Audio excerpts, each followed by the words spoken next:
Hey guys, tonight we begin not with a philosopher or a conqueror, but with a plant that's been confusing, healing, and mildly annoying governments for thousands of years: cannabis. So before you get comfortable, take a moment to like the video and subscribe. But only if you genuinely enjoy what I do here. And let me know in the comments where you're tuning in from and what time it is for you. It's always fascinating to see who's joining us from around the world. Now, dim the lights, maybe turn on a fan for that soft background hum, and let's ease into tonight's smoky little history together. We're in roughly 5000 BCE now, the Stone Age, emphasis on stone. Civilization is still in beta testing. People are inventing pottery, domesticating animals, and dying of things like standing near a mosquito. Somewhere in what's now Siberia, a forager probably tossed cannabis onto a campfire for warmth, took a deep breath, and forgot why they went outside in the first place. Archaeologists later found cannabis seeds in ancient burial sites, which means someone valued this plant enough to take it to the grave, literally. Either it was a sacred ritual or a prehistoric version of "don't bury me without my stash." Given human nature, probably both. At first, cannabis wasn't about good vibes or philosophical musings. It was about survival. The fibers made ropes and clothes, the seeds were edible, and the plant was basically nature's Swiss Army knife. You could sail with it, tie things with it, wear it, and, if you accidentally smoked it, suddenly find the clouds hilarious. Imagine being one of the first humans to inhale it on purpose. No one to explain what's happening, no snacks, no Bob Marley, just raw confusion and a deep conversation with a tree that isn't talking back. Early humans probably didn't think they were getting high. They thought the gods had upgraded their vision. And yet, from that accidental puff, the legend began. A plant that would one day travel the globe, inspire poetry, trigger paranoia, and fund entire reggae albums, all starting with some bored Neolithic farmer who wanted to see what would happen if he set fire to his crops. So, before the word weed even existed, cannabis had already outsmarted us. It found the one species dumb enough to cultivate it, worship it, outlaw it, and smoke it, often in the same century. Humanity, meet your oldest love-hate relationship. Fast forward to 2700 BCE, where China was inventing everything: paper, silk, bureaucracy, and apparently the world's first medical endorsement for getting high. Enter Emperor Shen Nung, known as the Divine Farmer, which sounds noble until you realize it means he spent most of his reign taste-testing random plants to see which ones killed him. The man was basically the world's first drug trial, with no control group. According to legend, Shen Nung discovered hundreds of herbs this way, including ginseng, tea, and yes, cannabis. His book, the Pen to Sao Ching, reads like an ancient yelp for plants. Good for pain, gout, rheumatism, and forgetfulness. Which is impressive, because cannabis probably caused the forgetfulness he was treating. To Shen Nung, weed wasn't a vice. It was medicine. The Chinese didn't roll it up or pass it around.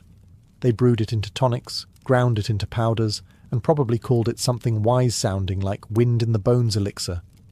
It treated fevers, calmed nerves, and made people slightly too confident about their poetry. By this point, hemp was everywhere, spun into rope, woven into clothes, written on as paper. Entire towns were basically built out of cannabis.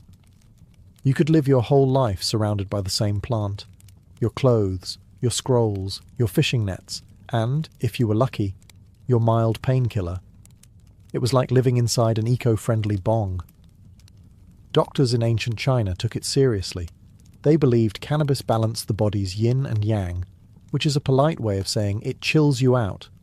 It wasn't recreational yet, but let's be honest, every civilization that says it's using something for spiritual healing usually ends up giggling at shadows. So while the rest of the world was still inventing fire pits and bad decisions, China had already added cannabis to its pharmacy. Shen Nung might not have known what THC was, but he knew one thing. It made people stop complaining for a while. And in a world full of famine, floods, and Mongols warming up in the distance, that's what you'd call medical progress. While China was busy bottling cannabis into tonics, and pretending it was strictly medicinal, their neighbours on the open grasslands of Central Asia had a simpler idea. Just burn it and breathe deeply. Meet the Scythians, the horse-riding nomads who basically lived outdoors, looked like they hadn't slept since birth, and had a collective attitude best described as armed and unbothered. Around 1000 BCE, these people decided that death rituals were missing something, mainly smoke, not incense, not sage, cannabis. Greek historian Herodotus wrote that the Scythians would throw hemp seeds onto hot stones inside sealed tents. Within minutes, the place filled with thick aromatic clouds, and then, in his words, they would howl with pleasure, which is ancient Greek for someone's about to freestyle under the stars. This wasn't some small ritual puff either. They treated it like a full-body baptism in THC. Imagine 20 warriors, all covered in tattoos and fur, crawling into a tent with burning hemp and emerging spiritually reborn and slightly disoriented. The Scythians didn't have a word for relaxation, but this was probably the closest they got. The smoke wasn't just for fun, it was sacred. It helped them commune with the spirits of the dead, ease grief, and, let's be honest, make the afterlife sound like a pretty good deal. Archaeologists later uncovered golden bongs, yes, literal gold, buried in Scythian tombs, still coated with traces of cannabis residue. That's right, these ancient warriors died the way they lived, stylish, mysterious, and slightly high. You can't buy that kind of historical commitment. Other cultures eventually copied the idea. From Persia to India, nomads and mystics alike began inhaling cannabis smoke during funerals, festivals, and philosophical debates. Because if you're going to question the meaning of life, it helps if the air itself is giving you ideas. So while the Chinese were boiling their medicine and writing about balance, the Scythians were perfecting the ancient art of the hot box. No fancy rituals, no incense, just fire, smoke, and an unspoken agreement.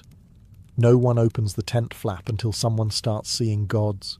While the Scythians were hotboxing tents on the steppes, India decided to make cannabis holy.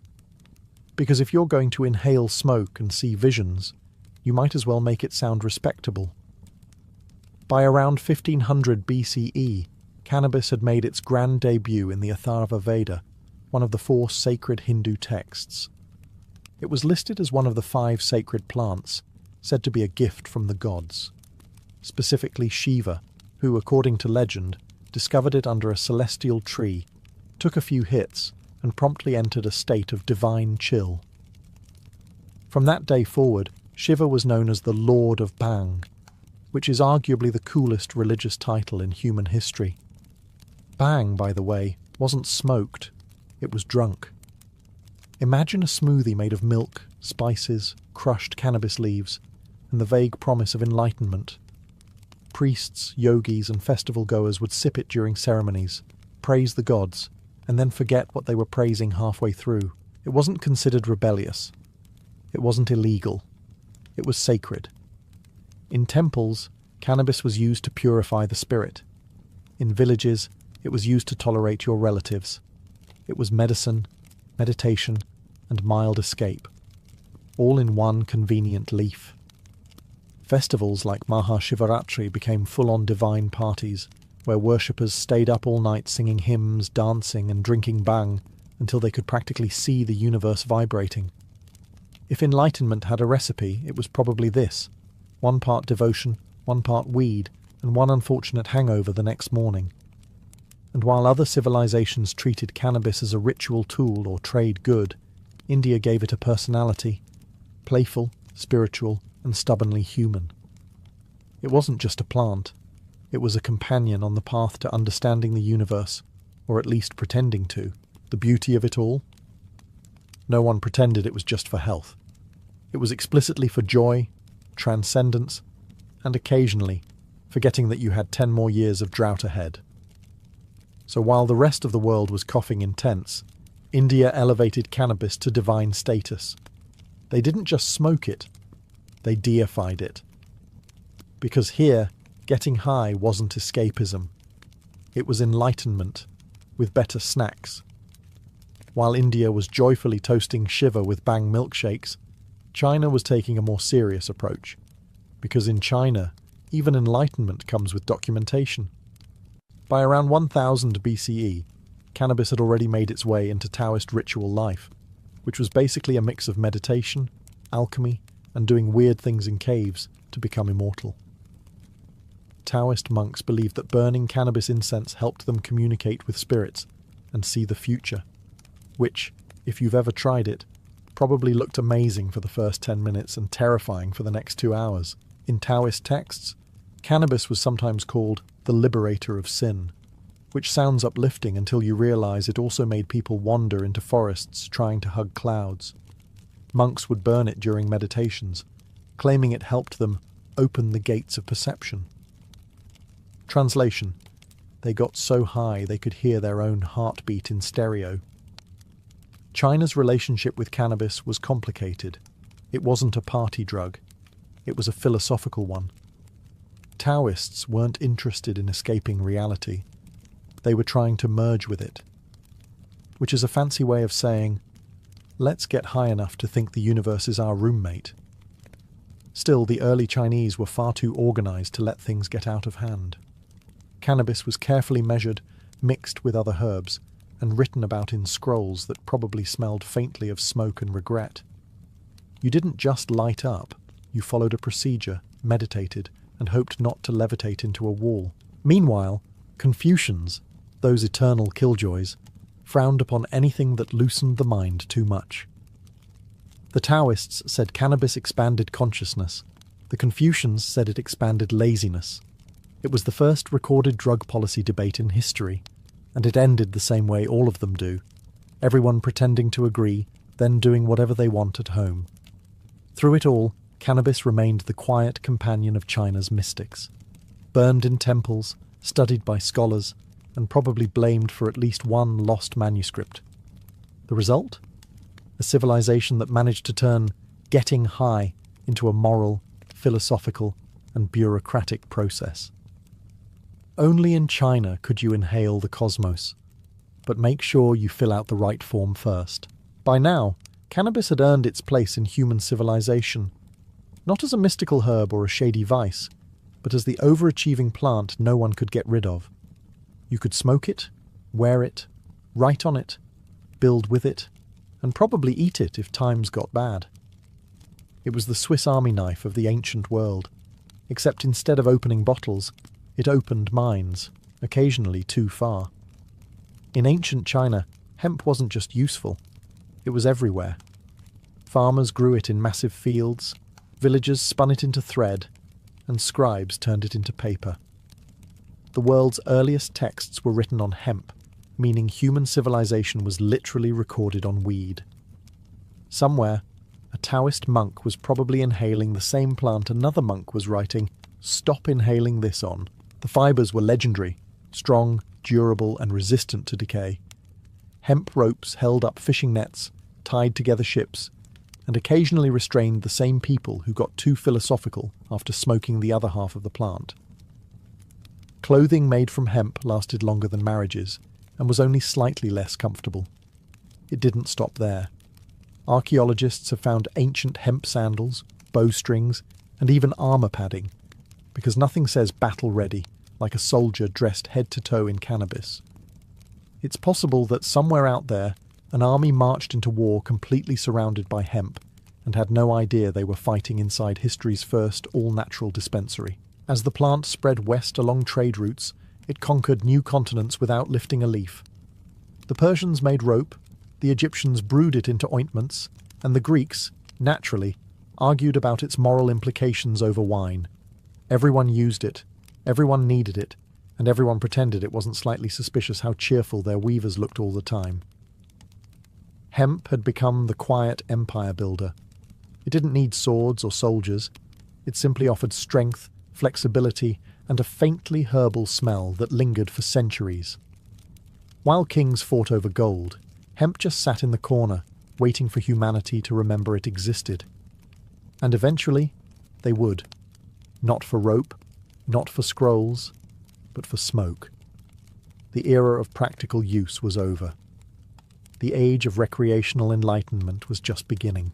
By the time cannabis drifted into ancient Persia, it had already been medicine, rope, and incense.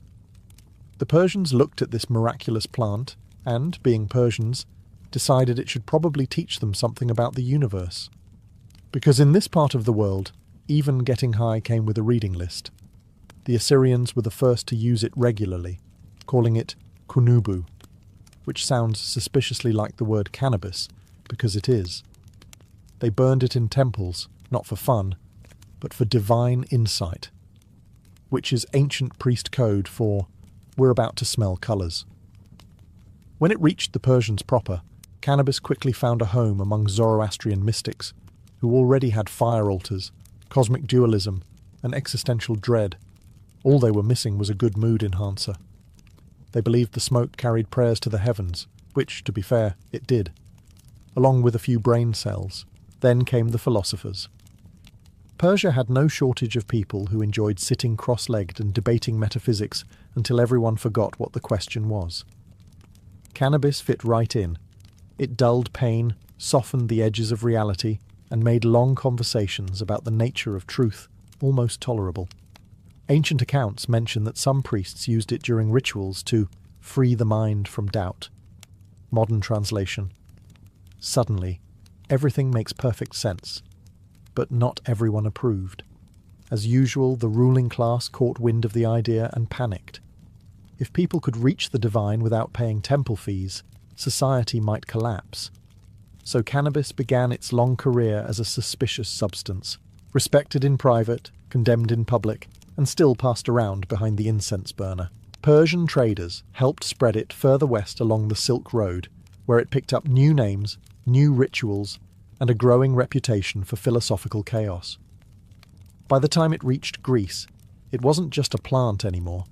It was a travelling idea, a portable enlightenment kit with no instructions. So yes, Persia made cannabis philosophical. They turned smoke into spirit, contemplation into a contact sport, and a plant into a debate partner. And like all great philosophical discussions, it ended the same way, with someone saying, "Wait, what were we talking about again?" By the time cannabis floated down the Nile, Egypt was already running on divine bureaucracy. The gods had jobs, the priests had paperwork, and everyone was building pyramids without proper labour laws. Into this mix came cannabis, a small mercy for a civilization that had been collectively overworked for 3,000 years. The Egyptians, being practical, didn't throw big smoke parties like the Scythians or drink bang like the Indians. They used cannabis medically, which is to say, they pretended it was medicine, and then used it for absolutely everything. It appears in the Ebers Papyrus, a 3,500-year-old medical text that lists cannabis as a treatment for inflammation, glaucoma, menstrual pain, and, this is true, bad temper. That last one alone could have saved pharaohs from a few wars. The priests were the main gatekeepers of cannabis use. They mixed it into balms, oils, and incense for temple rituals. Picture a high priest waving a censer full of fragrant smoke while declaring it purely spiritual. Sure, and so is tequila. The idea was that the sweet scent would carry prayers to the gods, and probably made everyone in the temple feel a little closer to them. Cannabis even made it to the afterlife. Traces of it have been found in mummy wrappings and burial chambers, which means someone thought, if I'm crossing into eternity, I'm bringing a joint. It's hard to blame them. Eternity sounds long, and the afterlife was rumoured to involve farming again. Women also used it. Ancient Egyptian midwives prescribed cannabis to ease childbirth pain, which was brave, given there were no epidurals, just divine chanting and whatever herbs you could smuggle past the priest. You can almost hear the advice, "Breathe, my queen," and pass the oil. Even the nobility joined in. Pharaohs loved their luxury, and cannabis ointments were applied to relieve royal migraines, possibly caused by the crushing weight of the crown or the endless meetings about pyramid deadlines. In short, the Egyptians didn't just build monuments, they built coping mechanisms. Cannabis wasn't a rebellion, it was a survival tool. When your gods demand perfection, your climate demands sweat, and your workers keep collapsing in the sun, a little green plant starts to look like divine intervention. By the time cannabis reached ancient Greece, the locals had already perfected two national pastimes: arguing and drinking. Naturally, a plant that encouraged both introspection and mild chaos fit right in. The Greeks didn't invent cannabis use.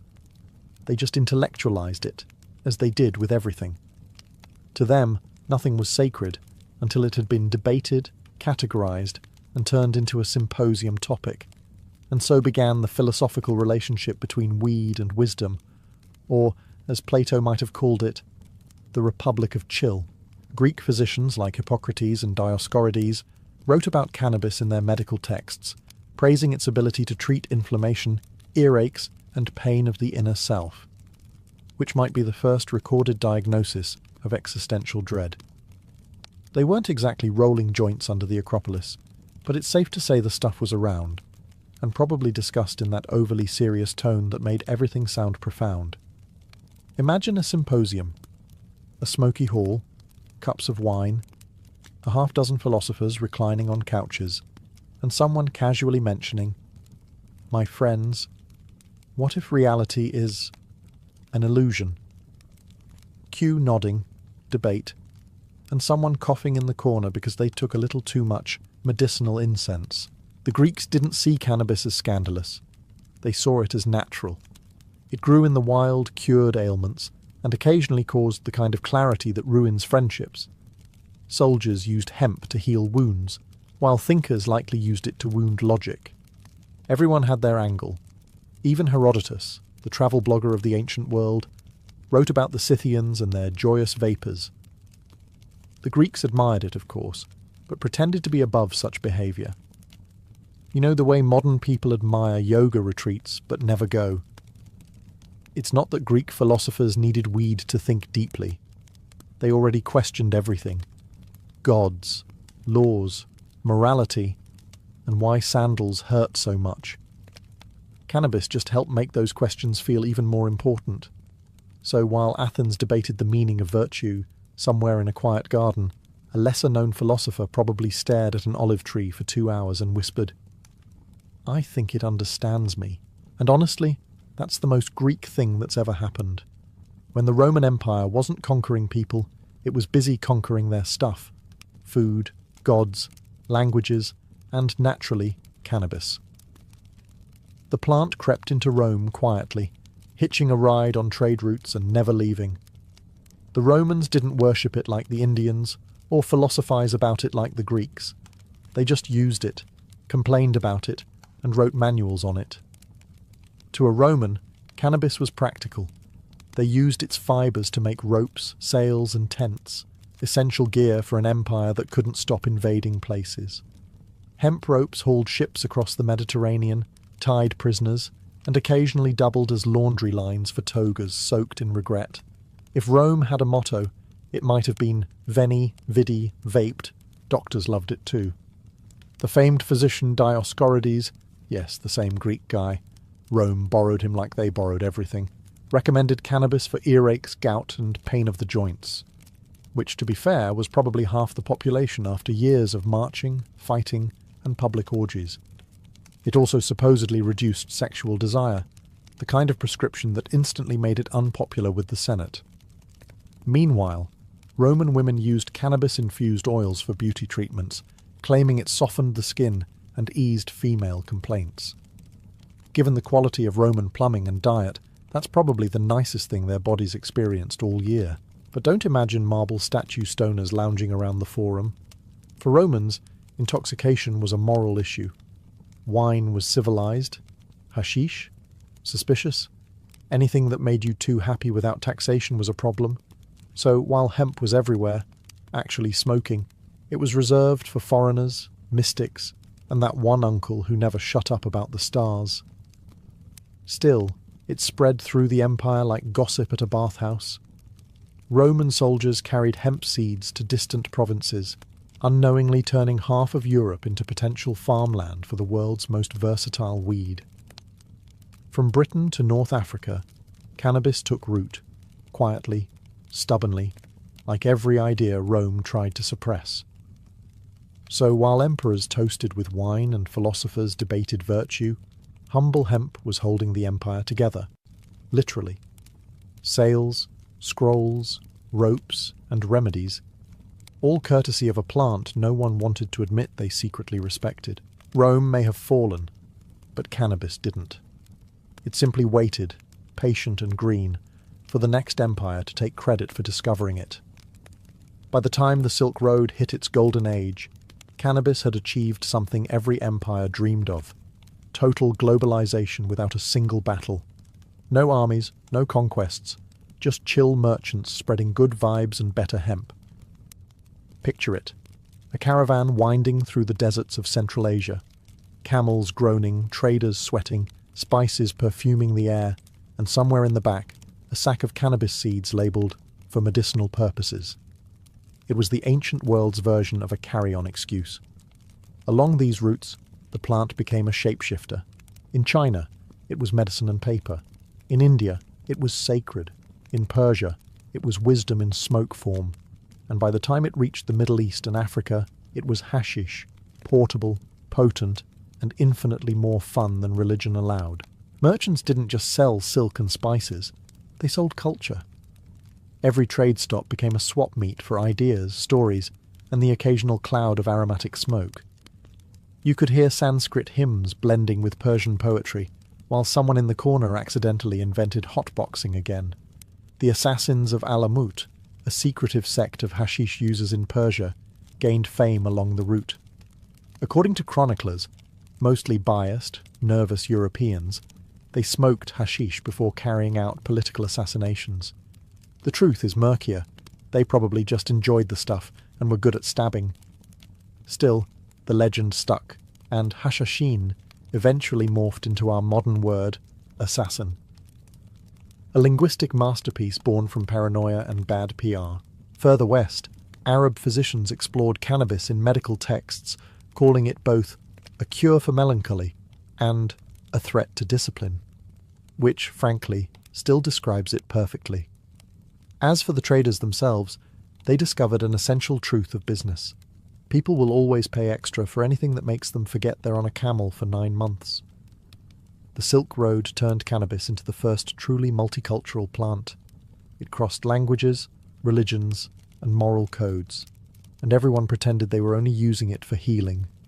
Whether you were a monk in China, a merchant in Samarkand, or a mystic in Cairo, the smell was the same: smoke, dust, and mild enlightenment.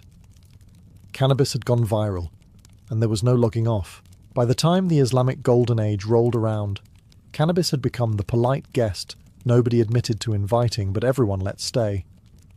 From Baghdad to Cairo, it wafted quietly through mosques, palaces, and poetry circles, never mentioned too loudly, but always there. The early Islamic world was a cultural powerhouse: algebra, astronomy, medicine, philosophy, and a plant that made all of those things just a little more interesting. Scholars like Avicenna and Al-Razi wrote about cannabis in their medical works, describing it as useful for pain, digestion, and calming of the spirit, which is medieval code for take one and stop arguing about theology for 5 minutes. But Islam had a complicated relationship with intoxication. The Quran forbade alcohol, fair enough, but didn't say much about weed. That left room for interpretation, and wherever interpretation exists, humans immediately find a loophole. Thus, the rise of hashish, the original grey area of divine law. The Sufi mystics embraced it fully.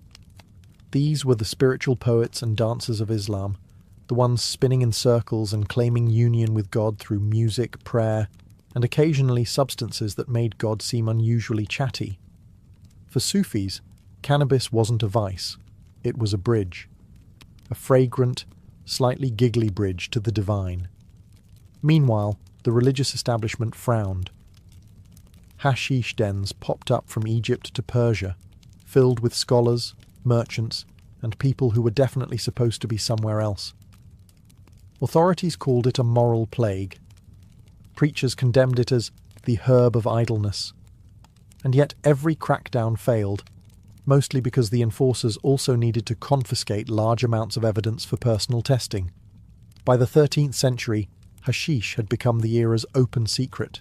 Poets praised it, rulers banned it, doctors prescribed it, and beggars smoked it. Everyone had an opinion, and half of them forgot what it was mid-sentence. So while Europe was busy burning witches and bathing occasionally, the Islamic world was debating whether cannabis brought you closer to God or just closer to a nap. Either way, the result was the same, a civilization at the peak of its creativity, and possibly a little high while getting there. Somewhere in the tangled mountains of 11th century Persia, cannabis got its first real PR problem.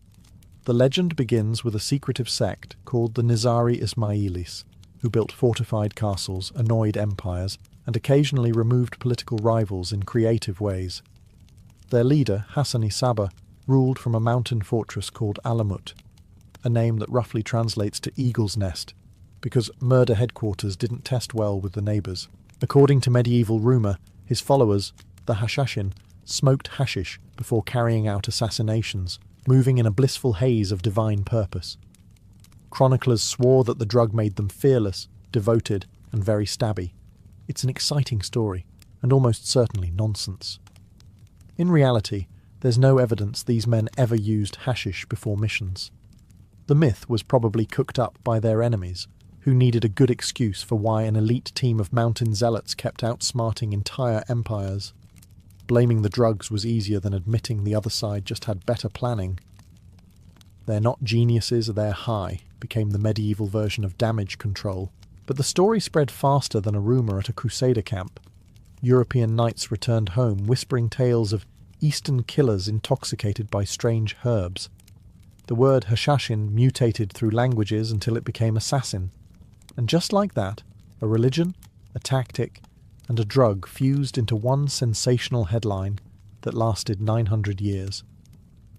Ironically, the Nizari Ismailis were scholars, engineers and diplomats more than anything else. They built libraries, negotiated treaties, and only killed people when absolutely necessary, which admittedly was still quite often. The idea that they got high before missions probably came from the same chroniclers who believed dragons lived in Ethiopia. Still, the damage was done. Hashish was forever linked with shadowy violence, even though the real connection was medieval gossip and a chronic lack of fact-checking. So next time someone says, "assassin," remember, it started as an overblown rumour about a group of bookish Persians who may or may not have enjoyed herbal incense. The myth survived, the castles fell, and cannabis gained a new reputation, from sacred plant to suspicious substance. And humanity, as usual, learned absolutely nothing from it. By the time cannabis drifted into medieval Europe, the continent had already developed a refined system for handling new ideas. Fear them, ban them, then quietly use them anyway. Hemp had been around for centuries as rope, oil, and fabric. No one thought twice about it. But the moment someone decided to light it up instead of spin it, the church got involved. To be fair, medieval Europe wasn't exactly in a mood for experimentation. Between crusades, famines, and the occasional plague wiping out a third of the population, people were barely holding it together. The church controlled everything: law, medicine, and your odds of eternal happiness. And it wasn't thrilled about substances that made peasants giggle during sermons. Still, cannabis slipped through the cracks. Monks grew hemp in monastery gardens to make parchment and prayer ropes, all while writing moral condemnations of sinful herbs. It's safe to assume at least one monk tried the product and had a profound spiritual moment involving a candle flame and 37 Gregorian chants. By the 13th century, doctors and apothecaries were quietly prescribing cannabis oil for pain, fever, and what they delicately called female complaints. It worked, which made it suspicious. Anything that cured suffering without divine intervention raised eyebrows, and usually torches. The church preferred its miracles to come from heaven, not from someone's backyard. Meanwhile, travellers returning from the Crusades brought stories of hashish dens in the east, dark rooms full of relaxed people who weren't killing each other. Naturally, Europe found this horrifying. Chroniclers described Saracens who smoke madness into their souls. Translation: they looked happy, which was clearly evil. Before long, cannabis joined the growing list of things the church disapproved of: pagan rituals, heresy, women reading, and now good moods. Officially, it was labelled a devil's herb.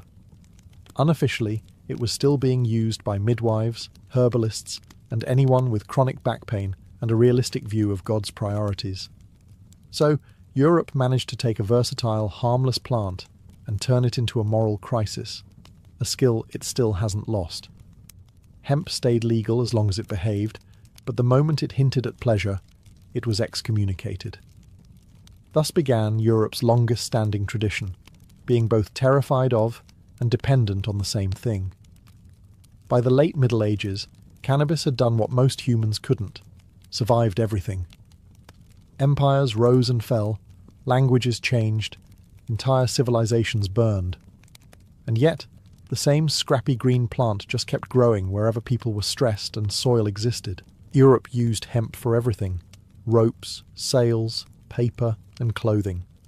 The age of exploration was basically powered by weed, not the fun kind, but the kind that held up ships. Columbus wouldn't have made it to the New World without hemp rigging, hemp caulking, and probably hemp underwear. So yes, in a way, cannabis accidentally discovered America. Still, its reputation remained divided. To the working class, it was a practical crop. To doctors, it was medicine. To the church, it was one more thing to blame for moral decay. Every group needed it, hated it, or both, which is more or less the story of civilization. By the Renaissance, scientists were dissecting everything from corpses to philosophy, and cannabis quietly snuck back into medicine cabinets.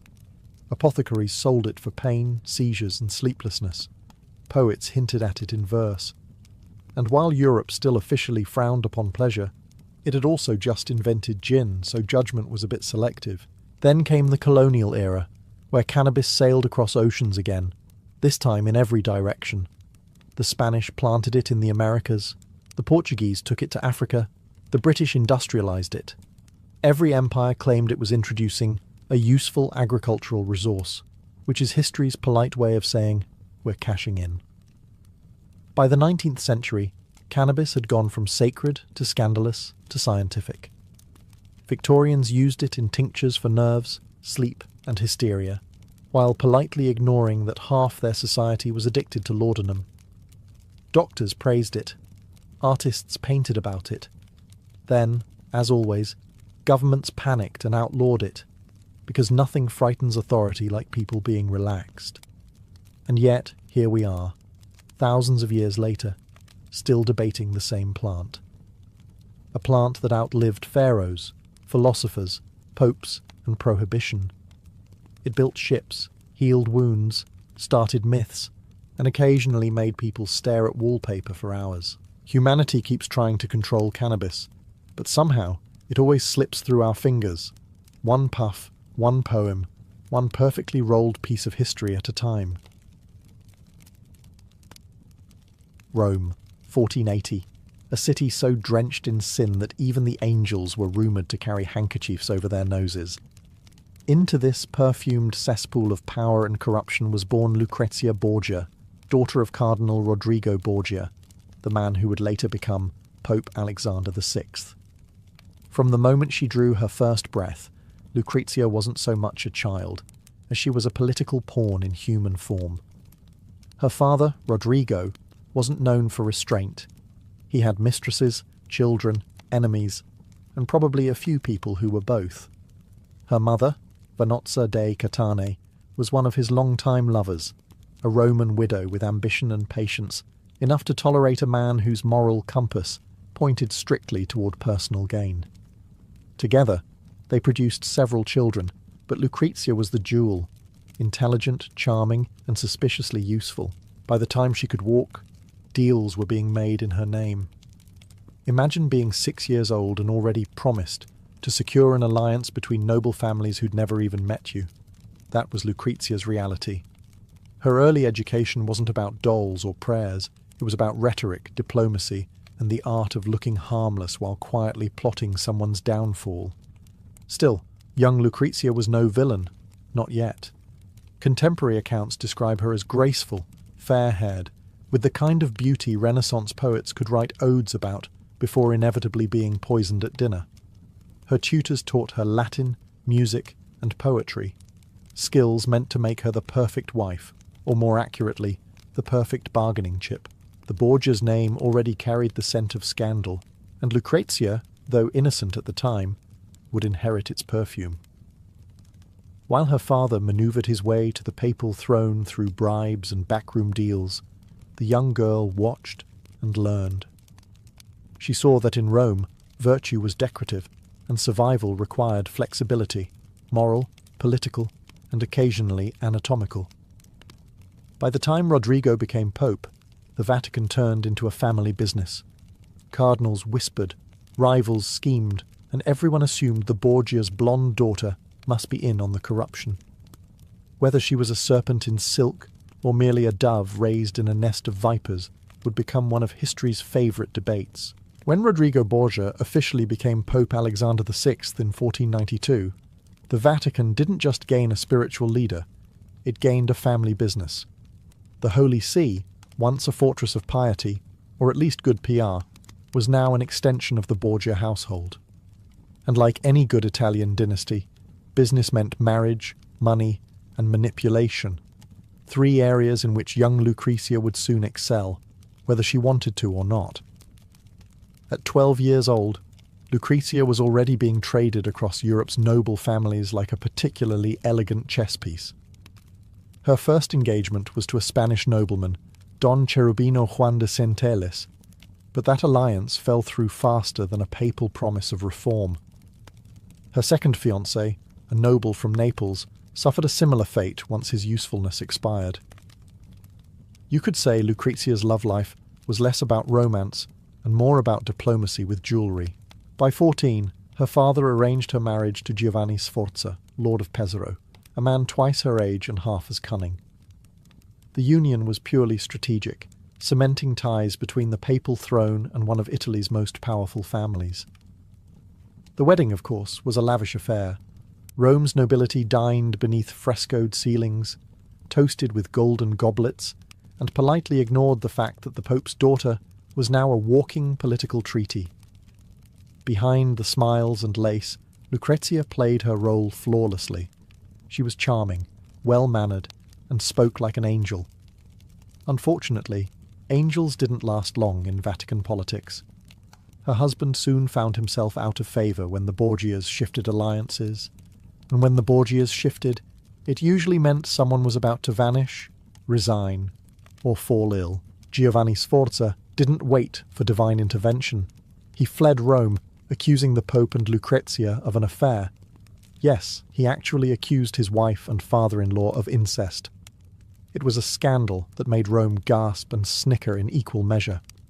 Lucrezia, barely 16, became the talk of Europe, her name whispered in every court as both victim and temptress. But the Borgias didn't crumble under gossip. They turned it into strategy. The Pope declared her marriage null on grounds of non-consummation, which must have been awkward for everyone involved. Giovanni was humiliated, Lucrezia was free, and the game of alliances continued. After her first marriage was neatly erased from history by papal decree, Lucrezia didn't have long to rest. Her father, ever the multitasker, had a new plan, and it came wrapped in Neapolitan silk. Her next groom would be Alfonso of Aragon, a handsome young prince and the illegitimate son of the King of Naples. The match promised stability for the Papal States, and more importantly, a useful alliance in the endless Italian power shuffle. Lucrezia, now 17, seemed genuinely happy for once. Alfonso was close to her age, reportedly kind and easy on the eyes, a refreshing change after Giovanni Sforza, whose only talent had been paranoia. The pair had a son, Rodrigo, named after her father, because who doesn't want to remind everyone of the family brand at every possible occasion? For a brief and shining moment, the Borgias looked almost respectable, but respectability doesn't sell in Renaissance Rome. Political winds shifted faster than morality, and soon the alliance with Naples soured. Her brother Cesare Borgia, charming, brilliant, and occasionally homicidal, decided that Alfonso was suddenly inconvenient. In Borgia speak, that meant doomed. One summer evening in 1500, assassins attacked Alfonso on the steps of St. Peter's Basilica. He survived the first attempt, a miracle really. But while recovering in his chambers, someone strangled him. Eyewitnesses claimed Cesare's men did it. Others whispered that Lucrezia herself had held the pillow. The truth, as with most Borgia stories, was probably somewhere between horror and rumour. Lucrezia reportedly wept bitterly, and it's hard to say whether her tears were for love lost or power slipping away. The Vatican spun a tale of bandits, but no one believed it. Rome's gossip mills ran hot. The Pope's daughter, the poisoner, the Black Widow of the Tiber. Whether or not she was guilty, her reputation was sealed tighter than a confessional door. Yet, rather than collapse, Lucrezia adapted. She learned the fine art of appearing fragile while quietly surviving everyone who crossed her. She retreated to convents for reflection, or, as cynics claimed, to wait out public outrage. By 18, she had already been married twice, widowed once, and accused of more crimes than most cardinals. But the game wasn't over. The next marriage would not just secure her family's power. It would transform her from papal pawn to duchess. In 1502, at the age of 22, Lucrezia Borgia became the Duchess of Ferrara, and for once, not everyone was horrified. Her marriage to Alfonso d'Este, heir to the powerful Este family, was less a romantic leap and more a desperate political calculation. The Borgias needed respectability after a decade of blood, rumours, and accidental deaths. Ferrara, on the other hand, needed papal favour and a hefty dowry. In short, everyone held their noses and smiled. When Lucrezia arrived in Ferrara, she brought with her wagons of gold, fine fabrics, servants, musicians, and a reputation so toxic it could wilt the city's roses. The Este court, renowned for its refinement, didn't know what to make of her. Courtiers whispered that she carried poison in her rings, that her perfume was laced with arsenic, and that kissing her hand might be fatal. One poet even wrote that her smile contained both heaven and hell. He wasn't wrong, it was Renaissance Italy after all. But to their surprise, Lucrezia didn't come to destroy Ferrara. She came to rebuild herself. Instead of scandal, she offered culture. She turned the court into a glittering centre of art and music, hosting poets, scholars, and philosophers. Even Niccolò Machiavelli, who wasn't easily impressed, spoke of her political grace. For a woman whose name had become a curse, Lucrezia's reinvention bordered on miraculous.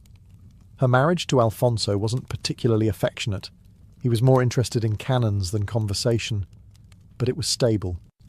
He valued her intellect and trusted her to manage affairs while he was away. She became the duchy's unofficial diplomat, negotiating between feuding powers and writing letters that dripped with tact and charm. Still, ghosts from Rome lingered. Her father, Pope Alexander VI, died in 1503, supposedly after a bad batch of poisoned wine meant for someone else. Cesare Borgia's empire crumbled soon after. Overnight, the Borgia name went from untouchable to unmentionable. Lucrezia, ever pragmatic, quietly distanced herself from her infamous past. In Ferrara, she was no longer the Pope's daughter or the alleged poisoner. She was the Duchess, elegant, composed, and determined to outlive the legends that haunted her. And for a time, she succeeded. The serpent of Rome had shed her skin, and what emerged was a woman of astonishing poise. But peace, in her world, never lasted long. By the time the ink dried on her Ferrara marriage papers, Lucrezia's world had already begun to unravel. Her father, Pope Alexander VI, died in 1503, and the circumstances of his death were pure Borgia irony. The story goes that he and Cesare accidentally drank poisoned wine intended for someone else. Whether divine justice or poor labelling, the result was the same. The mighty patriarch was gone, and the family's web of influence began to dissolve faster than holy water on a hot brazier. For Lucrezia, it was both freedom and disaster. Without her father's protection, the Vatican turned on the Borgias like wolves. Her brother Cesare, the family's brutal enforcer, lost everything: his lands, his armies, his political leverage. Captured, imprisoned, and eventually killed in Spain, he became a tragic echo of his former self. The man who once made princes tremble now bled out on a roadside at 31. The fall of the Borgias left Lucrezia stranded in a sea of enemies. In Rome, her name was synonymous with sin. In Ferrara, it was still a polite scandal. The courtiers whispered about her family's downfall, the poisonings, the incest, all the familiar bedtime stories of the Renaissance. Yet she didn't flinch. If anything, she became quieter, colder, more calculating. In letters to allies, Lucrezia wrote with a tone of melancholy grace, describing herself as a woman of misfortune. It was a careful choice of words. She never denied her past. She simply outlived it. While her relatives were stripped of titles and chased from cities, she remained securely in Ferrara, navigating the political ruins like a survivor of a shipwreck who found herself standing on an island of gold. Her husband Alfonso, initially wary of his infamous bride, began to rely on her more.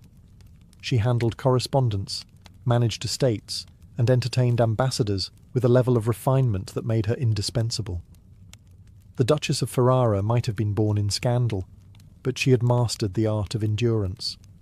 Still, there was an invisible shadow in her chambers, the knowledge that her family's name would never be cleansed. Rome had fallen silent about the Borgias, but silence, as Lucrezia knew, was rarely innocent. It was the kind of silence people use when they're waiting for the next rumour to be true. By the early 1510s, Lucrezia Borgia had completed the most improbable transformation in Renaissance Italy, from the Vatican's scandalous daughter to one of its most admired duchesses. Her court in Ferrara became a sanctuary for poets, painters, and philosophers, a sort of cultural rehab centre, where tortured geniuses could complain about the Pope over good wine. Under her patronage, Ferrara blossomed into a jewel of the Italian Renaissance. She sponsored writers like Ludovico Ariosto, whose Orlando Furioso would become a literary masterpiece. Musicians such as Josquin des Prez and Antonio de Cabezon performed at her court, filling the ducal palace with sacred hymns and suspiciously secular ballads. The Duchess herself played the lute, wrote poetry, and hosted salons that made Florence's Medici circles look downright provincial. What made Lucrezia remarkable wasn't just her taste, it was her subtle power. While Alfonso obsessed over fortifications and artillery, the man could talk about cannon calibers for hours, she handled diplomacy with velvet gloves. Ambassadors from France, Spain, and Venice wrote of her intelligence and charm, often adding, with thinly veiled awe, that she seemed nothing like her family. Still, whispers followed her everywhere. Visitors would glance around the grand halls of Ferrara, admire the frescoes, sip her wine, and then quietly ask whether she still kept a vial of poison among her perfumes. The Renaissance loved nothing more than redemption wrapped in suspicion. Privately, Lucrezia's life was less glamorous. She bore several children, endured miscarriages, and faced the cold practicality of a husband more soldier than lover. Yet she never allowed tragedy to define her. In letters, she spoke of faith, music, and the peace of the soul, words that sounded less like confession and more like self-preservation. Her relationship with the church remained complicated. She funded monasteries and charities, perhaps out of guilt, or perhaps because in Italy, salvation was just another investment. She even befriended reform-minded clerics, though always with careful distance. After all, when your family once ran the papacy like a crime syndicate, you don't get to preach about holiness. In Ferrara, Lucrezia had built what Rome had denied her, legitimacy. But the Renaissance had a cruel sense of timing, and even duchesses who escaped their pasts could not escape mortality. By 1512, Lucrezia Borgia's carefully rebuilt life began to crack beneath the weight of grief. Her elegant Ferrara court, once alive with laughter, poetry, and debate, turned sombre. The woman whom Europe had once painted as a temptress was now defined by loss. Her son Rodrigo, the child she had with Alfonso of Aragon years before, died suddenly at just 12 years old. The boy had been living in Naples, far from his mother's reach, and the news hit her like a dagger dipped in memory. Letters from the time describe her anguish in chilling detail. "I am left with no comfort," she wrote to a confidant, "except the prayers I whisper at dawn." The tone wasn't political, it was human. For a woman accused of every sin under the sun, she suddenly appeared almost saintly in her sorrow. But fate wasn't finished twisting the knife. 2 more of her children died in infancy, and her health began to fail. Some said it was heartbreak, others whispered poison.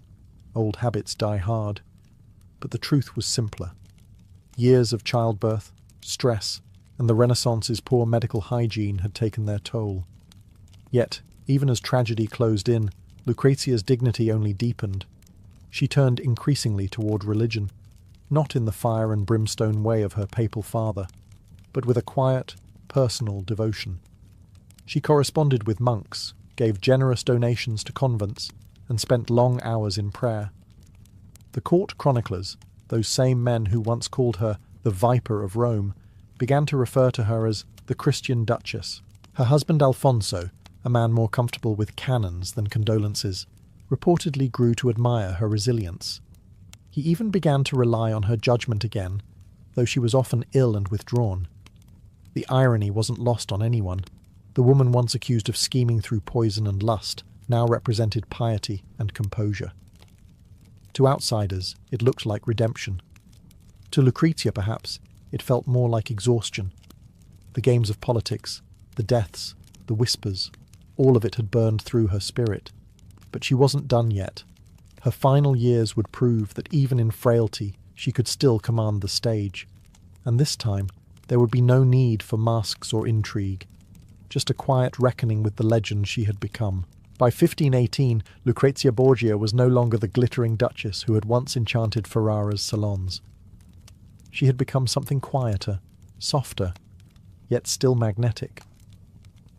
The gossip mongers of Rome had moved on to new scandals, and in their silence, Lucrezia found peace.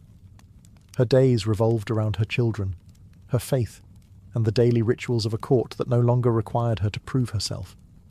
Her eldest surviving son, Ercole, was being groomed as the next Duke of Ferrara. She adored him, writing letters filled with gentle advice and a touch of fatalism, as though she knew time was short. Her husband, Alfonso, still occupied himself with politics and fortifications, but their marriage had settled into a kind of quiet partnership.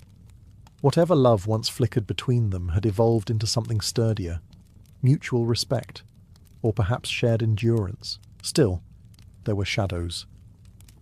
Lucrezia's health, already fragile from years of childbirth and stress, worsened. Chronic fevers, exhaustion, and fainting spells left her bedridden for days. But in true Borgia fashion, she refused to let illness strip her of grace. Visitors described her as serene, almost luminous, even as her body failed her. In June of 1519, she went into labour once more, her 10th pregnancy. The child, a girl, was stillborn. Complications followed, and infection set in. Renaissance medicine being what it was, mostly herbs, prayers, and wishful thinking, there was little to be done. As the fever worsened, Lucrezia asked for confession, received the sacraments, and requested to be left alone with her chaplain. Accounts from those final days describe her as calm, accepting, and resolute, the opposite of the woman painted in pamphlets as the Vatican's seductress. On June 24, 1519, Lucrezia Borgia died at the age of 39. Her last words reportedly were a prayer for her children and for the peace of those who wronged me. Ferrara mourned sincerely. Poets wept, courtiers spoke of her kindness, and even those who had doubted her grace admitted she had died as a true Christian lady. The duchy buried her in the convent of Corpus Domini, a quiet sanctuary that suited her better than any gilded palace. In death, she achieved what she had been denied in life. Silence, not the silence of rumour, but the peace of finally being left alone. Death didn't end Lucrezia Borgia's story. it made it immortal. Within months of her passing, the pamphlets, poems, and chronicles of Europe went to work, reshaping her life into myth. To some, she was the perfect Renaissance monster, the Pope's daughter who dabbled in poison, lust, and intrigue. To others, she was the innocent pawn, a woman trapped in a web spun by men far more ruthless than she. The truth, as always with the Borgias, was both and neither. Writers of later centuries adored her contradictions. Victor Hugo painted her as the deadly femme fatale of his 1833 play Lucrece Borgia. Donizetti turned that same myth into an opera, letting her voice soar through arias of guilt and vengeance. Painters portrayed her with golden hair and cold eyes, one hand clutching a goblet, the other resting on a skull, half Madonna, half executioner. Even Machiavelli, who had met her brother Cesare, hinted that her political finesse made her as formidable as any prince. Yet those who read her surviving letters found something different. A woman who spoke tenderly of her children, who worried about convent accounts, who prayed daily, and who signed her name, "Your most devoted Lucrezia." There was no venom, no seduction, only intelligence and melancholy. Her legend survived because she embodied the Renaissance contradiction itself. Beauty and corruption, grace and ambition, sanctity and sin. She lived in an age where men poisoned cities and called it diplomacy, but because she was a woman, her every smile became suspicion. The same world that forgave popes for murder never forgave Lucretia for surviving it. Centuries later, historians began to reclaim her humanity. Modern scholarship sees her not as the she-devil of Rome, but as a political survivor born into an impossible family. She played her role because she had no choice, and played it well enough to leave a legacy that still captures imaginations 500 years later. In the end, Lucrezia Borgia became exactly what history loves most, a riddle with perfect handwriting. Whether she was saint or serpent depends on who tells the tale. But one thing is certain. Few women ever danced so gracefully on the knife's edge between damnation and immortality. And even in death, the world kept whispering her name. At the heart of ancient Rome, between the Aventine and Palatine hills, stood a monument to chaos and glory, the Circus Maximus. It wasn't just an arena. It was Rome's beating heart, pulsing with dust, danger, and divine madness. On race days, half the city poured in. Over 200,000 people packed shoulder to shoulder, shouting, sweating, and praying that their favourite team wouldn't crash before the first turn. From a distance, the circus looked like a sun-bleached colossus, stretching nearly 600 metres long. Inside, it was pure frenzy. Senators reclined under silk awnings, their rings glittering in the light. Commoners cheered from the stone terraces, waving scraps of coloured cloth, red, blue, green, or white, the banners of their beloved racing factions. Even the emperor himself would lean forward when the signal dropped. As eager as the butcher or baker seated below, trumpets blared. The charioteers, young men with more courage than sense, tightened their reins and whispered prayers to Fortuna, goddess of luck. Horses stamped and snorted, their bronze fittings glinting under the sun. Then, with a blast of the mapper, the white starting cloth, the race erupted. 12 teams thundered forward, wheels clattering, sand exploding under hooves. The noise was so loud it made the marble quake, the air filled with the smell of sweat, leather, and burnt oil. In a heartbeat, the crowd was possessed, shouting names, cursing rivals, clutching bets. And the danger was no illusion. One wrong turn at the Spina, the central divider, and a charioteer could be flung into the stands, or crushed beneath his own horses. Death came fast in the circus, but so did fame. A victorious driver could earn the adoration of thousands, his name sung in taverns for weeks. To Romans, the circus wasn't just entertainment, it was religion in motion. Each race felt like a prayer, each crash like divine punishment. It was where gods and gamblers met, where emperors courted popularity, and where the poorest slave could feel, if only for a moment, the thrill of command. And as the dust settled, one truth echoed through the roaring arena. Rome lived for the race, and sometimes it died for it. If the Circus Maximus was Rome's heart, its pulse was divided into 4 colours: red, blue, green, and white. These were more than racing teams. They were tribal identities, political loyalties, and emotional addictions rolled into one. Every Roman belonged to a faction, whether born into nobility or scraping by as a beggar. To wear a team's colour wasn't fashion, it was faith. The Reds were hot-tempered, fiery, and loved by the working classes. The Whites carried the aura of old money and tradition. The Greens, backed by merchants and the rising middle class, were known for their cunning and their willingness to bribe officials to adjust results. The Blues, perhaps the most infamous, counted senators and emperors among their patrons. They represented the elite, the disciplined, the untouchable. These factions weren't just names shouted at races, they were full-blown corporations. Each had stables, trainers, financiers, priests, and spies. They bought the best horses from Spain and North Africa, trained their drivers like warriors, and maintained networks so vast they could rival military intelligence. Some factions even owned slaves who specialized in cheering, professional fans whose only job was to scream louder than the opposition. Fights between supporters were as common as the races themselves. Streets erupted into riots when a favourite charioteer lost unfairly, or a rival's driver was accused of sabotage. Imagine modern soccer hooliganism, but with swords and torches. Emperor Nero once tried to calm the chaos by supporting both the Greens and Blues, but instead of peace, it made things worse. Everyone wanted imperial favouritism, and no one wanted to share it. For the fans, victory wasn't just about winning, it was about identity. If your faction triumphed, you walked home taller. If it lost, you drowned your shame in cheap wine and vowed revenge next time. Children were baptised in team colours. Wives left husbands who supported rival factions.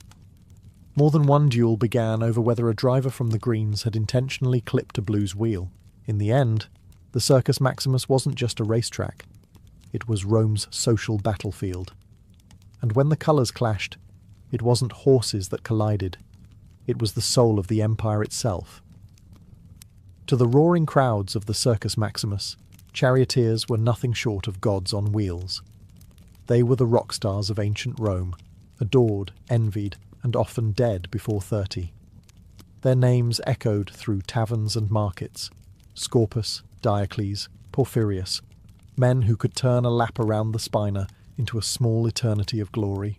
But behind the glamour was grit. Most charioteers weren't born noble. They were slaves, bought and trained by the racing factions from a young age. The lucky few earned freedom through victories. The luckier ones lived long enough to spend it. Training began in the stables, where boys learned to harness 4 horses at once, 2 tons of muscle, chaos, and divine temperament. The reins were wrapped around their waists, so if they fell, the horses dragged them until the ground stopped them, or didn't. Each chariot was a lightweight death trap of wood and leather, built for speed, not safety. Drivers leaned forward, knees bent, whipping their horses while watching for rivals trying to cut them off at the turning posts.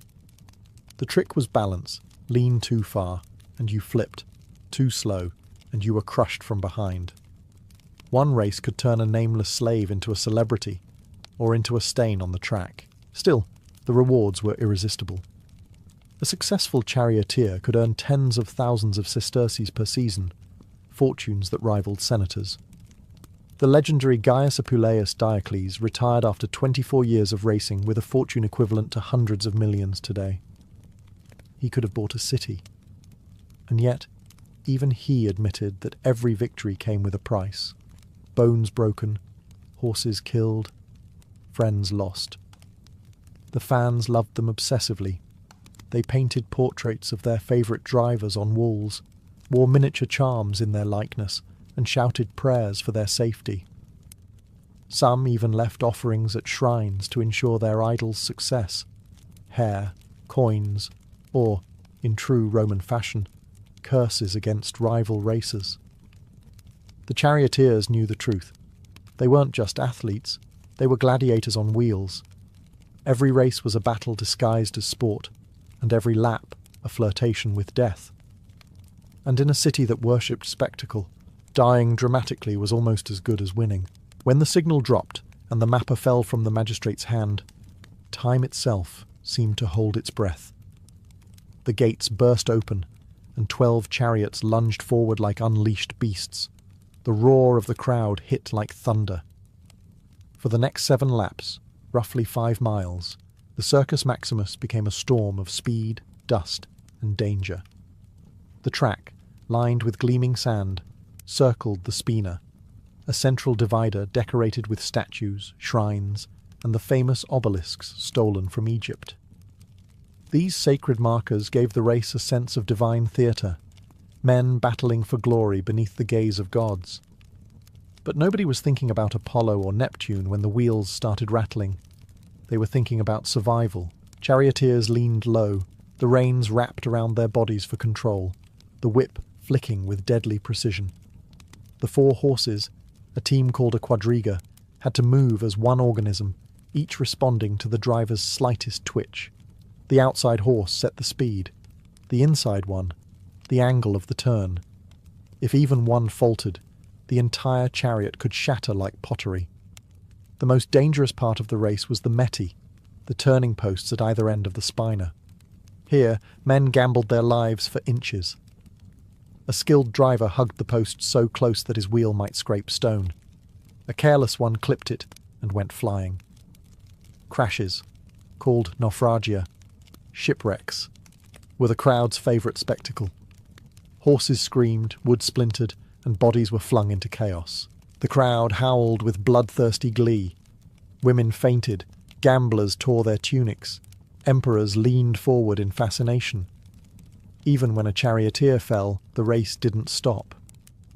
The next driver simply steered around the wreckage, sometimes using fallen rivals as obstacles to block the competition. Each lap was marked by the turning of bronze dolphins or eggs mounted along the spina. Simple counters, but they drove the tension to fever pitch. 6 dolphins down, 1 to go. The crowd screamed itself hoarse, and when a driver crossed the finish line, dust-caked and trembling, the noise could shake the heavens. It wasn't about horses or skill anymore. It was about Rome itself, reckless, magnificent, and utterly addicted to the roar of victory. Beneath the thunder of hooves and cheers, another war raged. One fought with coins, curses, and pure obsession. Betting at the Circus Maximus wasn't a side hobby. It was Rome's unofficial religion. Senators, soldiers, and slaves all gambled on the races, united by one universal truth. Fortune favoured no one for long. Bookmakers prowled the stands with wax tablets, taking wagers on everything. The winning colour, the number of crashes, even whether a favourite's horse would make it past the first turn. Spectators handed over coins like offerings to the gods, whispering their hopes to Fortuna, the goddess of chance. For many, she was more reliable than Jupiter himself. The sums were staggering. Wealthy patricians bet entire estates on a single race, while poor labourers staked their week's pay hoping to strike it rich. Some won fortunes overnight. Others ended the day half naked, having sold their cloaks to pay debts. It wasn't uncommon for a gambler to hurl himself from the stands after a crushing loss. A dramatic exit the Romans almost admired.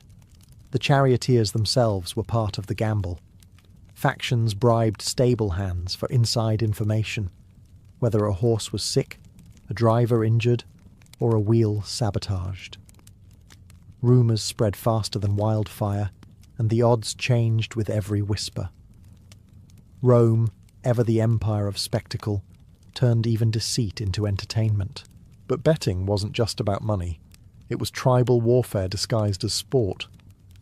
Faction supporters fought in the streets after bad races, blaming corruption, divine injustice, or sheer bad luck.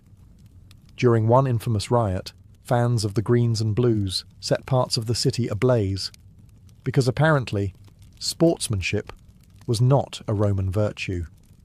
Even emperors couldn't resist the fever. Caligula reportedly bet enormous sums on his beloved green faction, and once threatened to execute a charioteer who lost him a race. Nero, never to be outdone, entered as a driver himself, and of course declared victory even after falling out of the chariot. At the Circus Maximus, money flowed like blood, and both were spilled freely. The crowd didn't just watch the races, they lived them, bled for them, and sometimes died because of them. For Rome, it wasn't gambling. It was destiny, just with worse odds.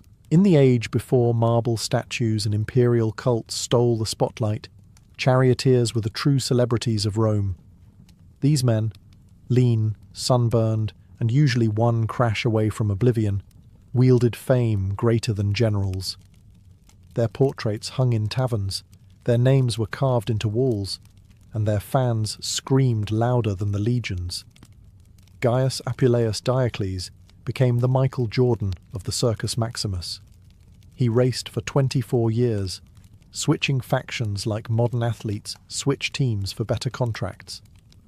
By the end of his career, he'd won nearly 1,500 races and earned a fortune so immense that he could have fed all of Rome for a year, or at least thrown the most expensive dinner party in history. Then there was Scorpus, the golden boy of the greens, young, dashing, and almost too fast for his own good.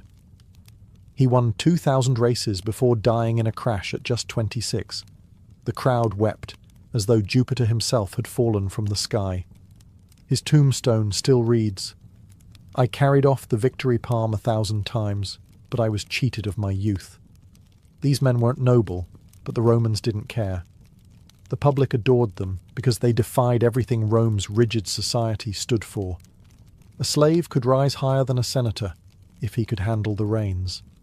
Freedmen, foreigners, even those born into poverty became idols through sheer daring. It was the most democratic form of worship the empire ever knew, and with fame came indulgence. Successful drivers lived like kings, expensive villas, servants, lovers, and more wine than a Bacchic feast. The factions guarded them like prized war horses, offering bribes, bodyguards, and sometimes poison to keep rivals away. There were fan clubs, groupies, and jealous street gangs. When a driver changed teams, riots could erupt, as if Julius Caesar himself had switched sides mid-battle.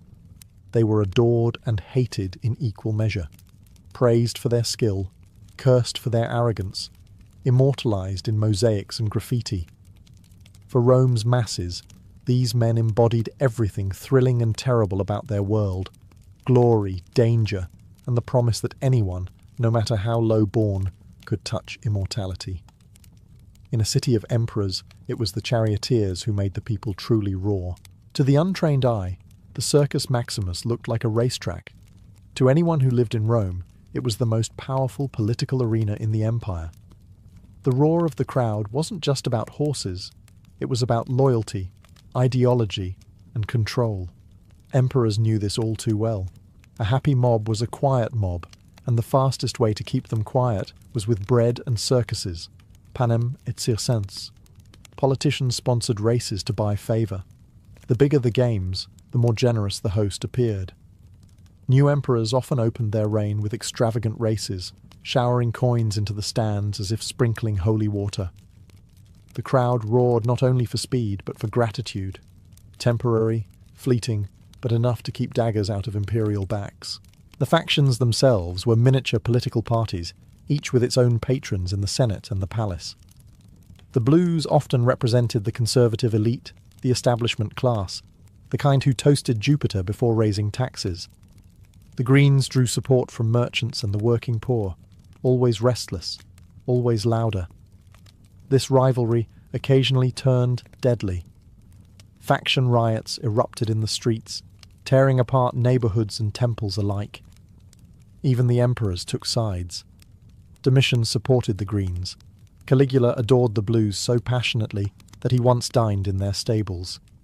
Nero, ever the performer, declared himself charioteer of all factions, though conveniently he always won.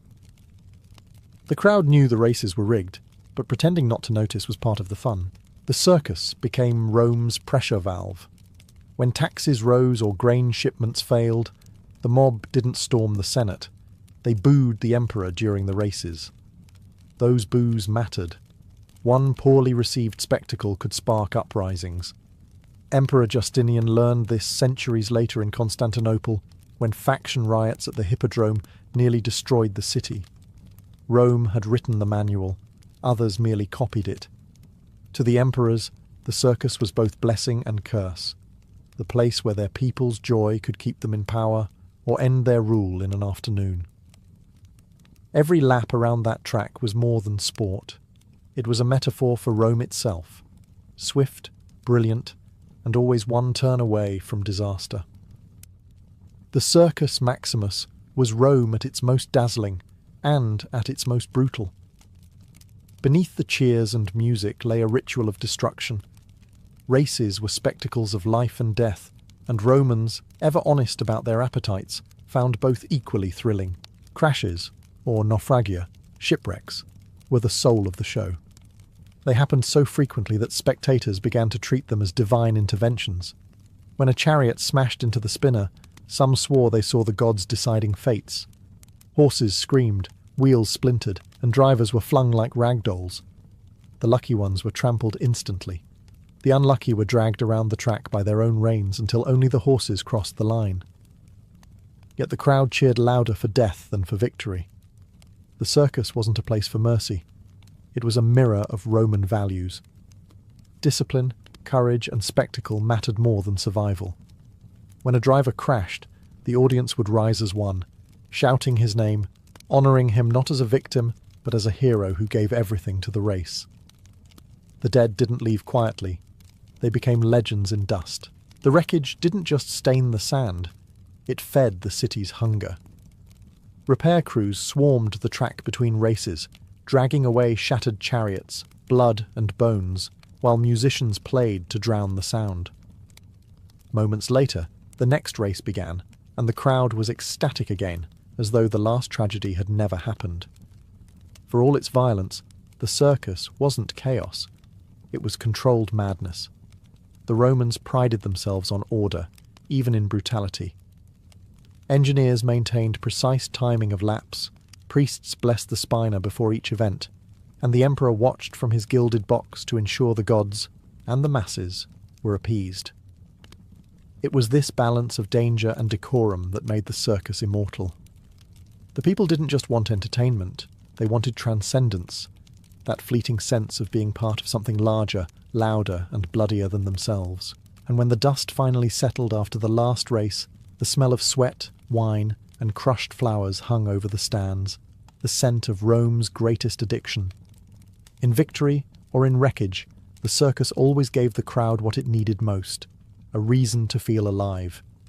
For nearly 1,000 years, the Circus Maximus echoed with thunder, hooves, cheers, and the heartbeat of an empire.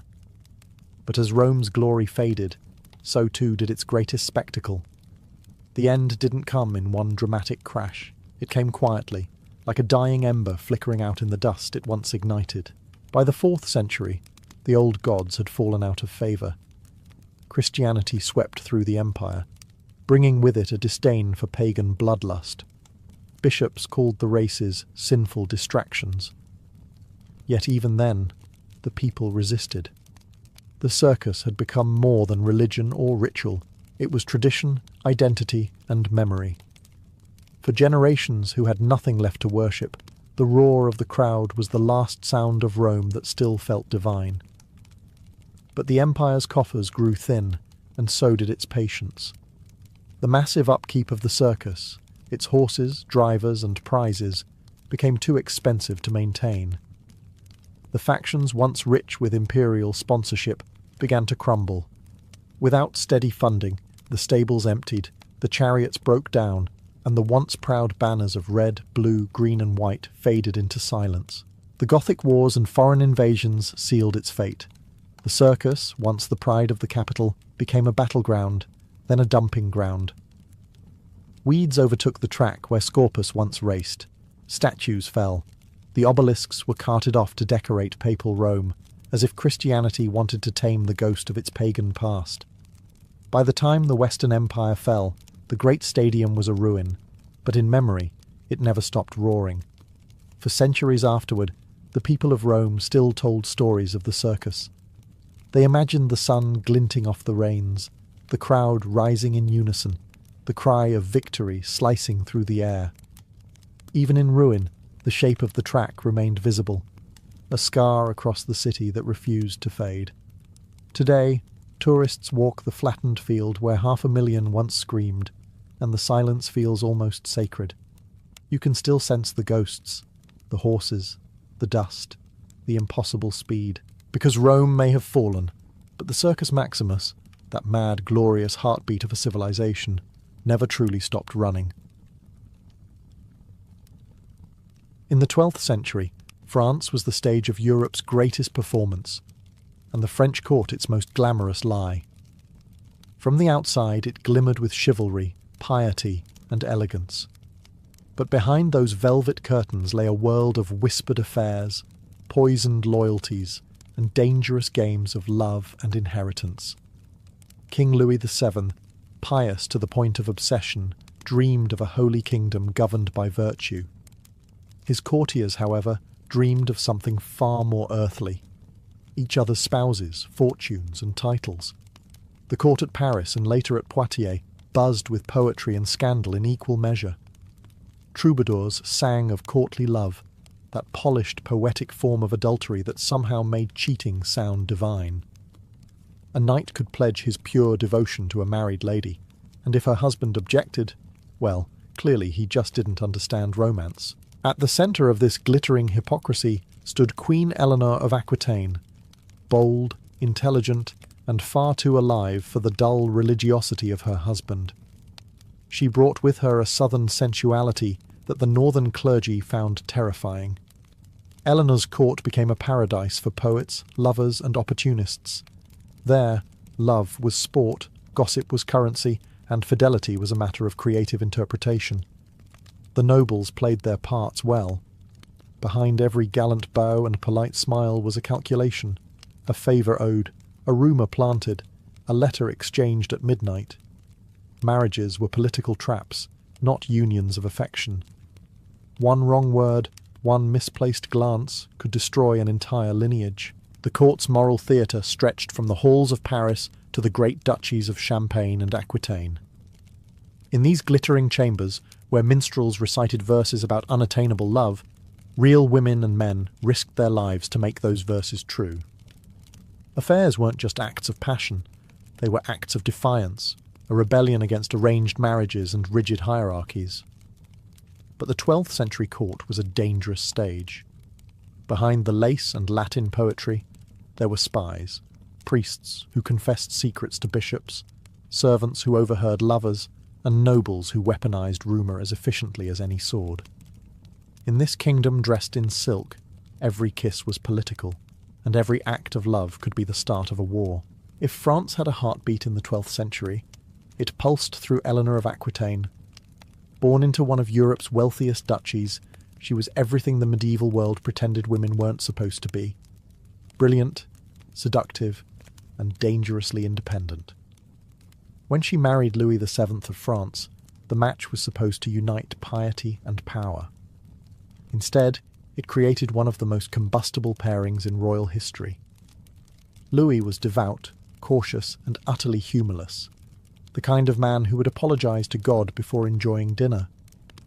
Eleanor, by contrast, was raised in Aquitaine, a land of poetry, music, and open flirtation. She found Louis's court stifling, his priests exhausting, and his obsession with confession particularly inconvenient for her ambitions. The Queen's charisma drew poets, knights, and even crusaders into her orbit. She wasn't just a consort, she was the cultural engine of France. But admiration easily turned to rumour. During the Second Crusade, Eleanor accompanied her husband to the Holy Land, and tongues wagged across Europe. Chronicles whispered that she spent more time in the company of her handsome uncle, Raymond of Poitiers, than with her husband. Whether true or not, it was the sort of story that burned reputations faster than torches through parchment. When the royal couple returned to France, the marriage was a corpse wearing a crown. Louis, humiliated and convinced of divine punishment, sought annulment. Eleanor, meanwhile, didn't mourn. She strategized. Within weeks, she secured a marriage to Henry of Anjou, soon to become Henry II of England. It was one of the boldest political moves in medieval history. The woman who had been Queen of France now became Queen of England, and brought half of southwestern France with her. Paris was scandalised. Bishops condemned her immodest haste. Nobles whispered that no woman could change kings so easily without witchcraft. But Eleanor didn't need witchcraft, only intelligence and timing. She had turned personal humiliation into geopolitical triumph. With her departure, the French court lost its brightest flame. But in England, Eleanor's story, and her appetite for intrigue, was just beginning. The scandalous queen had merely changed kingdoms, not her nature. And soon, her influence would shake Europe again. When Eleanor of Aquitaine married Henry of Anjou, soon to be Henry II of England, Europe held its breath, and then immediately started gossiping. The union united England, Normandy, and Aquitaine into one vast empire, but it also joined two of the most combustible personalities of the Middle Ages. Henry was brilliant, restless, and explosively temperamental. Eleanor was equally intelligent and twice as proud. Together, they were magnificent and utterly disastrous. At first, their marriage burned bright. Henry admired her wit and experience, and Eleanor enjoyed finally having a husband who wasn't terrified of her. Their court became a theatre of intellect and ambition. Diplomats marvelled at their power. Troubadours sang of their beauty, and enemies trembled at their combined influence. But in a court where words were weapons, affection quickly turned into rivalry. Henry's appetite for control was legendary. He managed his lands, his clergy, his barons, and, disastrously, his wife, as though all were extensions of his crown. Eleanor, accustomed to ruling in her own right as Duchess of Aquitaine, chafed at being reduced to a royal ornament. She retreated to her beloved Poitiers, where she surrounded herself with poets and philosophers. But behind the verses and dances, rebellion brewed. Rumours swirled through both courts. Henry kept mistresses, some noble, some not. Eleanor, wounded but defiant, began corresponding with discontented nobles, and most dangerously, with her sons. Their letters, written in careful code, spoke of honour, inheritance, and justice, polite medieval words for revolt. The turning point came when Henry's relationship with Rosamund Clifford, his longtime mistress, became public. Chroniclers later embroidered the story with jealousy and poison, claiming Eleanor hunted Rosamund through a labyrinth with a dagger in hand. While likely apocryphal, it captured the truth in spirit. Eleanor's humiliation was not something she would forgive. By the time she reached her 50s, the queen who had once charmed Europe now stood at the centre of a family civil war. Her sons, Richard, Geoffrey, and Henry the young king, rose against their father with Eleanor's quiet blessing. In a world ruled by kings, Eleanor's pen had become her sword, and the scandal that began as a domestic quarrel would soon shake the thrones of both England and France. By 1173, the great Angevin Empire, ruled by Henry II and shadowed by Eleanor of Aquitaine, was not so much a family as a battlefield with royal titles. Henry's sons were handsome, ambitious, and fatally aware that their father had no intention of letting them rule anything meaningful. They had the crowns, but he had the keys. The eldest, Henry the young king, had been crowned during his father's lifetime, but was treated more like a decorative heir than a co-ruler. Richard, destined for legend as the Lionheart, seethed in Aquitaine under his mother's influence, while Geoffrey of Brittany schemed with the cunning of a man twice his age. Eleanor, exiled from court and nursing years of humiliation, saw in her sons a chance for vengeance disguised as justice. The rebellion began quietly. Letters, alliances, promises. Eleanor encouraged her sons to rise against their father, framing it as a fight for autonomy rather than revenge. Soon, the French king Louis VII, her former husband, joined the cause, proving that in medieval politics, grudges had excellent memory. France armed the sons, and the empire cracked. Henry, furious and betrayed, crushed the rebellion with brutal efficiency. His soldiers tore through Aquitaine, castles loyal to Eleanor fell one by one. When the revolt collapsed, Henry's rage turned homeward. His sons begged forgiveness. Eleanor, however, received none. Captured while trying to flee to her lands, she was imprisoned. A queen turned prisoner by her own husband. For 16 years, Henry kept her under guard, moving her between castles like a dangerous relic. Courtiers whispered that she spent her days writing poetry, her nights planning revenge. Her daughters married into Europe's great courts, her sons continued to rebel, and still she waited. To the outside world, Henry had triumphed. Yet the victory soured. His sons despised him, his allies distrusted him, and his wife, the most brilliant woman in Christendom, became a living symbol of his tyranny. The royal scandal that began as a family argument now consumed half of Europe, and as Henry aged, the bars of Eleanor's prison began to rattle. For nothing in history stays confined forever, least of all a queen with unfinished business. For 16 long years, Eleanor of Aquitaine lived behind stone walls, a queen reduced to rumour. Locked away by Henry II, she was moved from castle to castle under heavy guard. Her crime wasn't treason in the legal sense, it was far more unforgivable. She had defied her husband publicly and brilliantly. In the 12th century, that was rebellion enough. But even in captivity, Eleanor remained a presence. She sent quiet letters through sympathetic servants, maintained contact with her daughters across Europe, and kept her name alive in every courtly whisper. When poets sang of noble ladies wronged by cruel lords, everyone knew who they meant. Henry could cage her body, but not her legend. The king, meanwhile, was slowly devoured by his own dynasty. His favourite son, Henry the young king, died in rebellion, begging his father's forgiveness on his deathbed. Geoffrey of Brittany was trampled to death in a tournament. Only Richard and John remained, one noble, one venomous, and both would betray him in their turn. Henry's pride began to rot from within. His long affair with Rosamund Clifford ended in tragedy when she died, leaving the court heavy with gossip that Eleanor had somehow reached her rival from afar. The labyrinth, the poisoned cup, all myths, but myths born of fear. Even imprisoned, Eleanor's reputation for vengeance haunted him. By 1189, age and exhaustion had stripped Henry of the fire that once built an empire.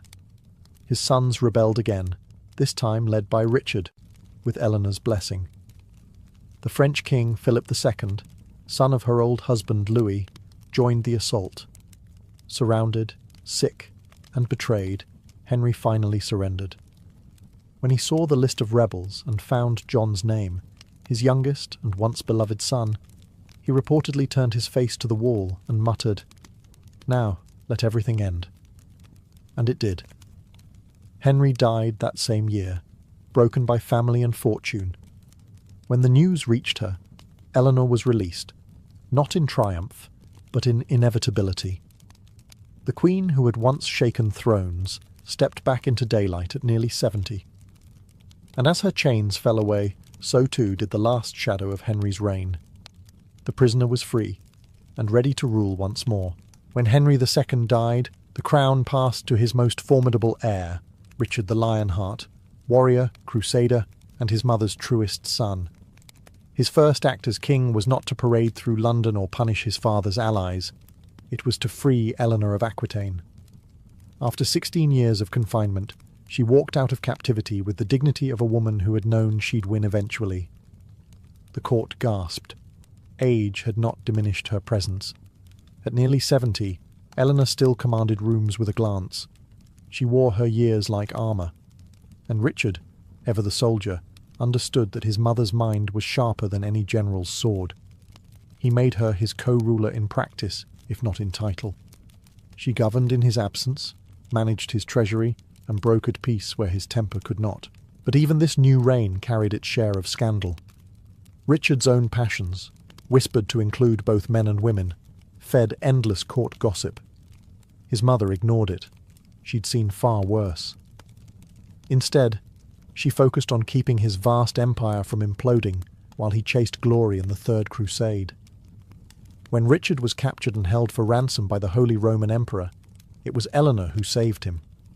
Nearly 80 years old, she rode across the Alps, negotiated with princes, and raised an impossible ransom, 150,000 marks, a sum so vast it nearly bankrupted England. Chroniclers wrote that she moved like a lioness seeking her cub, yet even triumph carried sorrow.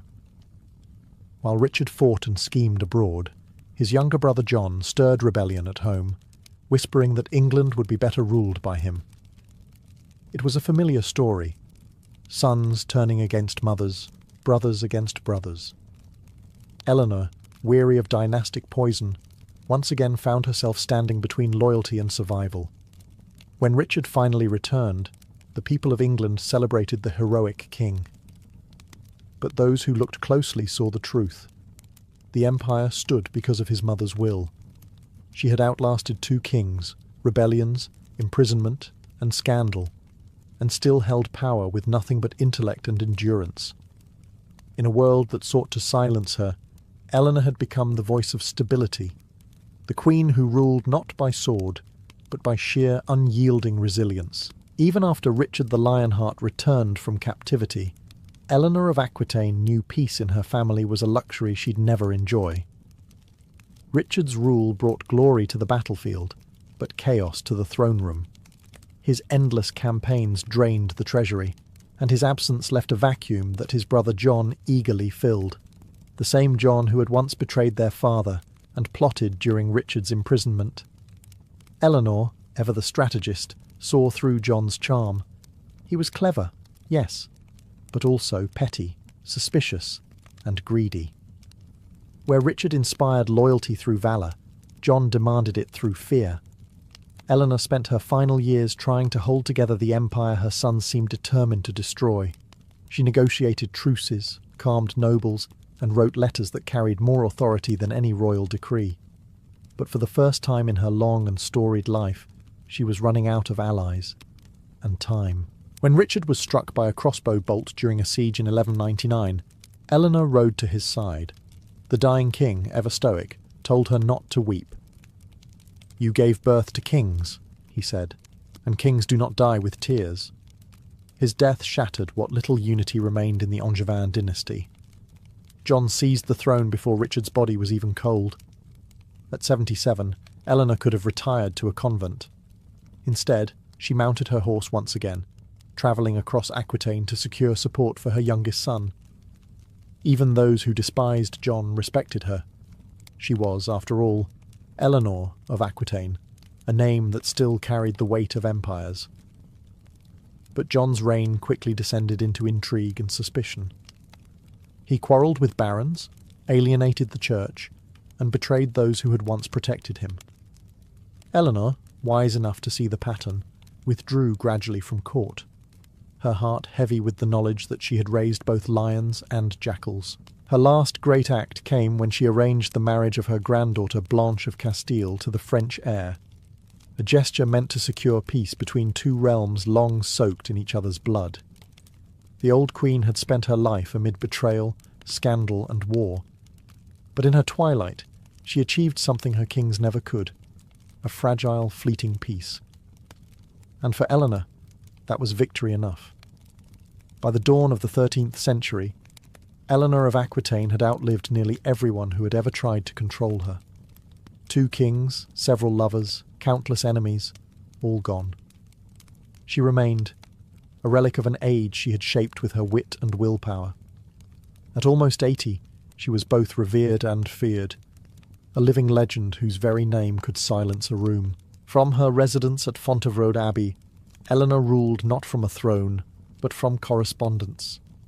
Her letters moved armies, negotiated treaties, and reconciled estranged nobles. Kings and bishops still sought her counsel, knowing that age had not dulled her instincts. Chroniclers called her a woman whose heart was never conquered, though she had spent her entire life surrounded by men who tried. Yet the whispers never ceased. To the church, she remained suspect, too worldly, too intelligent, too proud. To the poets, she was the embodiment of courtly love, the muse who had made adultery poetic and scandal fashionable. To her descendants, she was a reminder that royal blood often came with a taste for chaos. Her lineage would define Europe for centuries. Through her sons and daughters, she became the ancestor of kings of England, France, and Castile. The great wars that would later tear these kingdoms apart, including the 100 Years' War, could trace their roots back to her dynastic web. Even in death, Eleanor ensured that Europe would never forget her. But it wasn't just her political legacy that endured. She had changed the role of queenship itself. Before her, royal women were pawns. After her, they were players. Eleanor's life had redefined what it meant to be powerful and female in a world ruled by swords and sermons. She ruled through influence, through charm, through intellect, a subtler form of conquest that outlasted every empire her husbands built. In 1204, Eleanor passed away peacefully at Fontevraud, where she was buried beside Henry II and Richard the Lionheart, two men who had loved her, defied her, and never truly escaped her shadow. Her tomb, carved with serene dignity, shows her reading a book. Not a rosary, not a sword, but a story. Fitting, perhaps, for the woman who spent her life rewriting the script of power, scandal, and survival. Long after Eleanor of Aquitaine was laid to rest at Fontevraud Abbey, the French court she had once dazzled continued to live in her shadow. Her name became shorthand for everything that made the 12th century glitter and rot at once. The dangerous mix of passion, politics, and pride that no priest could ever quite cleanse from the kingdom's conscience. In Paris, troubadours still sang of queens who loved too boldly and knights who fell too far. But everyone knew the songs traced their origins to Eleanor's own salons, the courts of love she once held in Poitiers, where noble women judged cases of infidelity with the gravity of bishops and the humour of sinners. Those tales of romantic lore became the foundation of chivalry, yet they were born from gossip and scandal. The irony was deliciously medieval. Her descendants inherited not only her lands but her talent for controversy. Her son, John of England, would become infamous for betrayal and tyranny. Her grandson, Louis IX of France, would spend his life trying to sanctify the royal image she had so artfully tarnished. The French chroniclers who came after her couldn't decide whether to condemn or worship her, and so they did both. To some, she was Jezebel in silk. To others, the last great mind before the darkness of war. Even centuries later, writers like Jean Froissart and Christine de Pizan painted her as both sinner and saviour, the woman who turned adultery into art and rebellion into diplomacy. The Church never forgave her independence. Historians never stopped being fascinated by it. She was the scandal that refused to die, and perhaps that was her greatest triumph. While men like Henry and Richard filled chronicles with their battles, Eleanor's battlefield was human nature itself. She ruled not through armies, but through influence, the most enduring weapon of all. By the time the 12th century gave way to the 13th, the ideals of courtly love, political intrigue, and royal scandal had become inseparable from French identity. Behind the hymns and heraldry still lingered the echo of her laughter, the sound of a queen who had outwitted kings, rewritten morality, and made scandal itself a form of immortality.